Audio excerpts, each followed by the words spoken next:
Polygraphs, more commonly known as lie detectors, were implemented into the criminal justice interrogation system in 1906.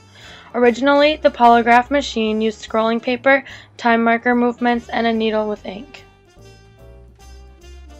Nowadays, the scrolling paper has been replaced with a computer monitor, and the scribbling ink needle has been replaced by complex algorithms.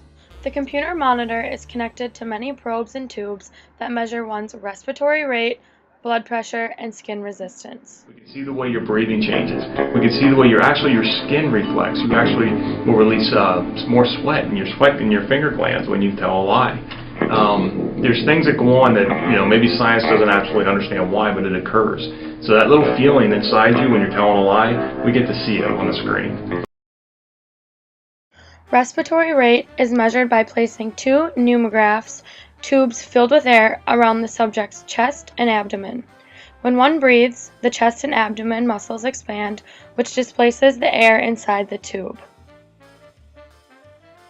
Blood pressure is measured the same way it would as if taken by a doctor, meaning a blood pressure cuff is placed around the upper arm of the subject.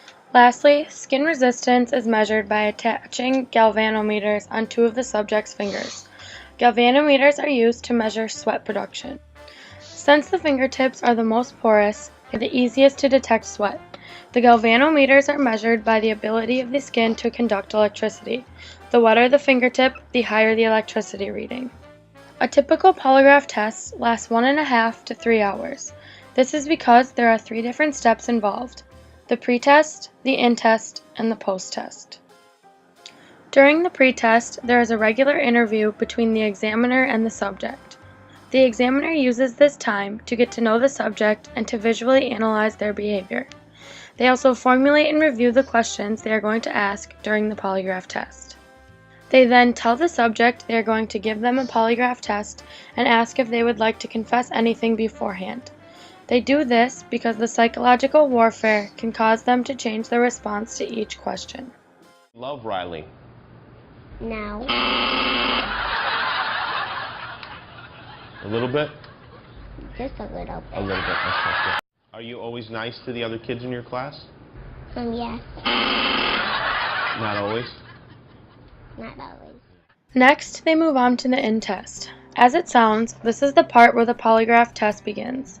The examiner asks the subject a multitude of questions, beginning with basic control questions that lead into questions relevant to the situation. Yes.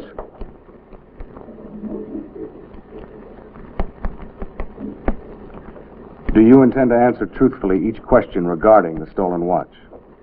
Yes. A control question is a question that is so broad that almost anyone cannot say no. An example would be, have you ever stolen anything in your life?